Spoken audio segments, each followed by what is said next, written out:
Hello, my dear water sign. Cancer, Scorpio, and Pisces.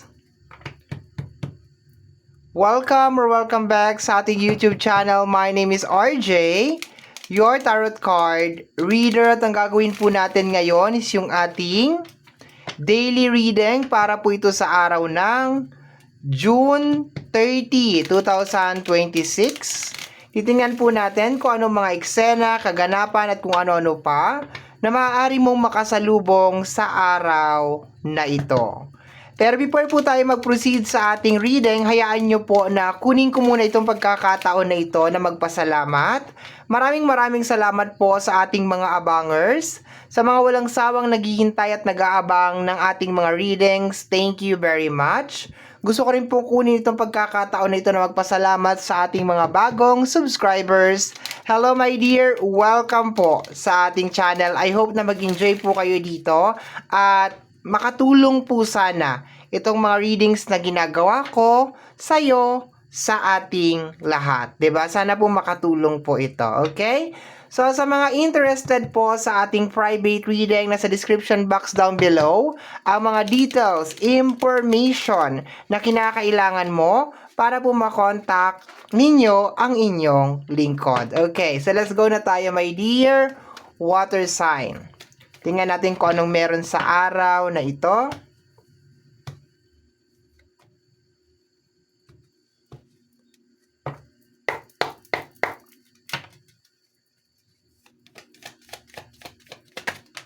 Okay, so 8 cards po tayo in total. Base card at saka clarification card. Ibig sabihin partner po tayo.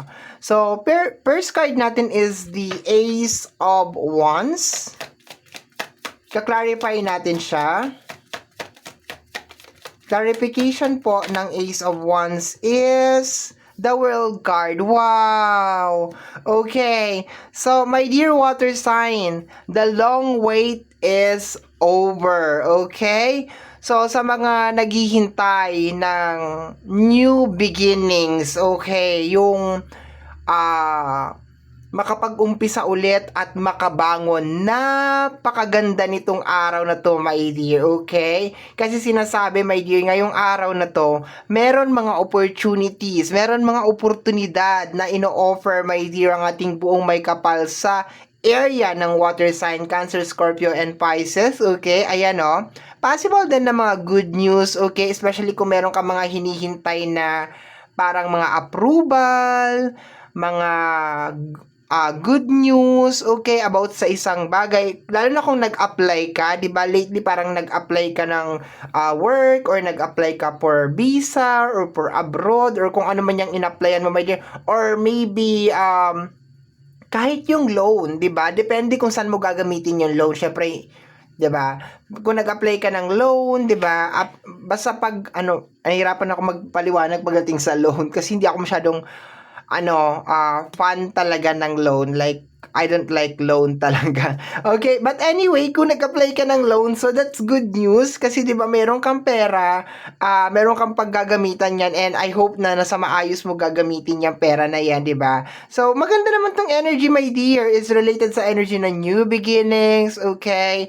And possible din, my dear, na kung meron kang tinatrabaho, like gusto mo na siyang matapos, eto din, my dear, yung araw na makaka-receive ka ng confirmation galing sa sarili mo, possible na, okay, this is it, tapos na siya, okay?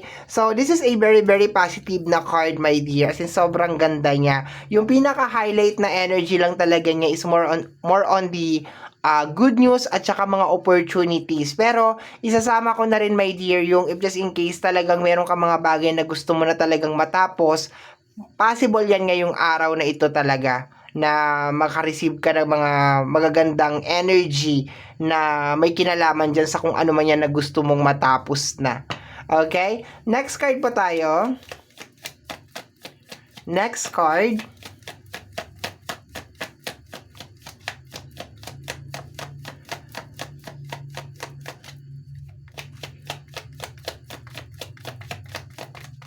Okay, the King of Wands. Okay, ayan o, hawak mo yung wands.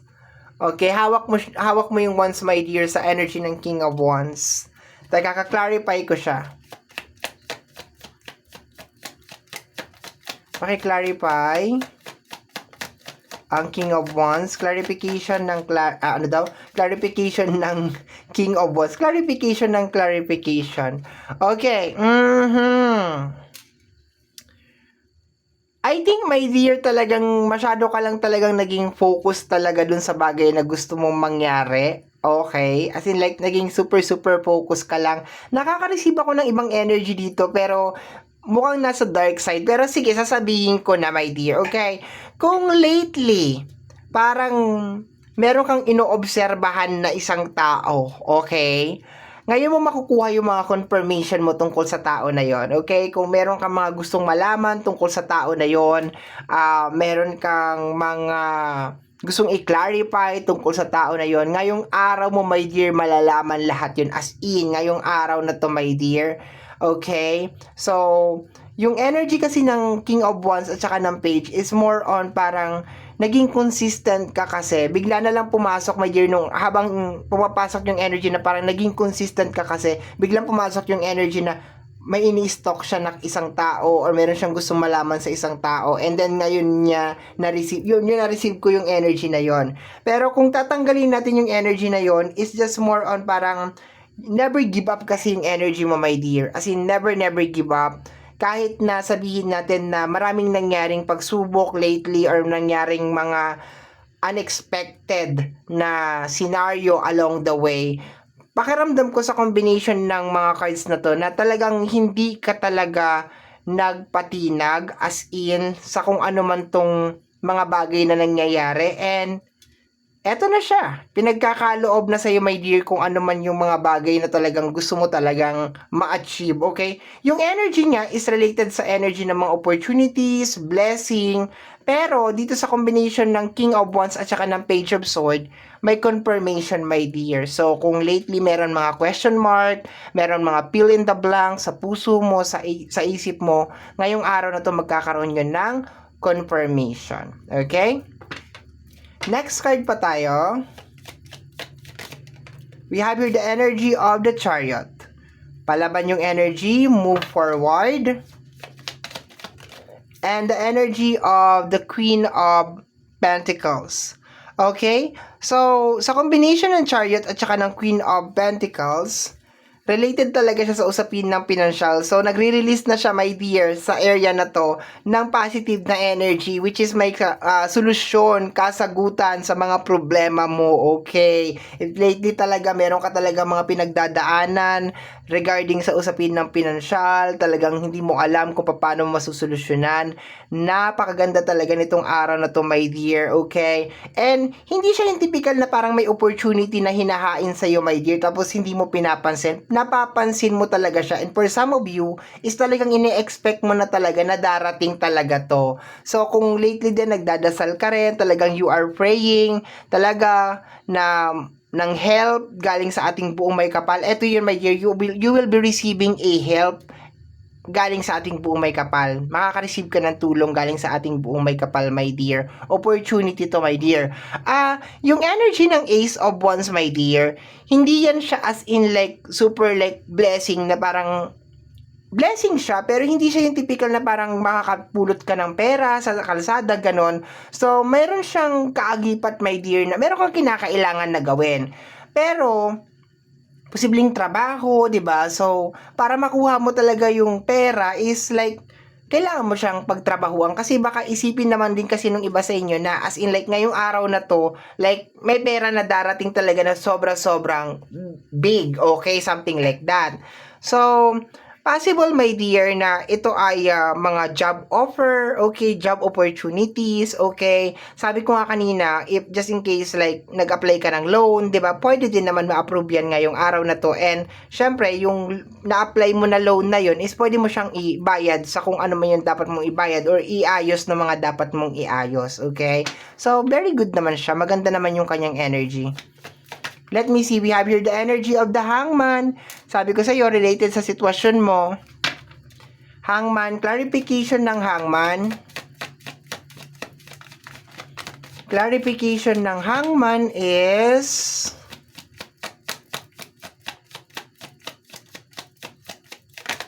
Ay.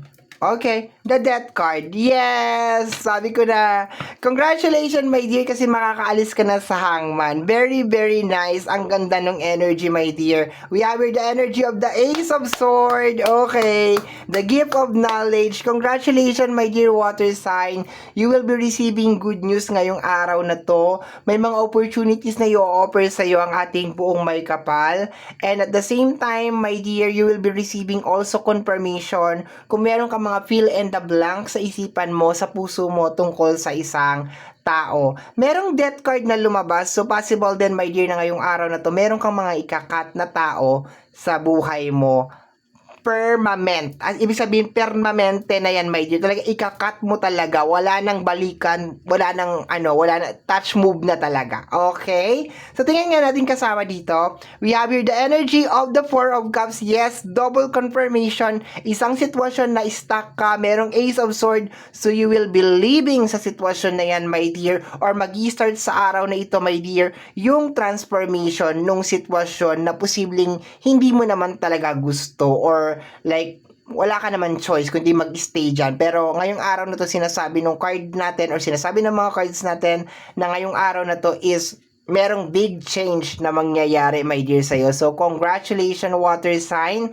So, ito po ang nasagap natin na message energy para sa araw na ito, June 30, 2026. Kagaya po ng lagi kong sinasabi, ang tanging hiling at dasal ko lamang po sa ating buong may kapal na ang mga readings na ginagawa ko ay nakakatulong po sana sa ating lahat. Maraming salamat po. Thank you my dear. Take care of yourself. God bless po.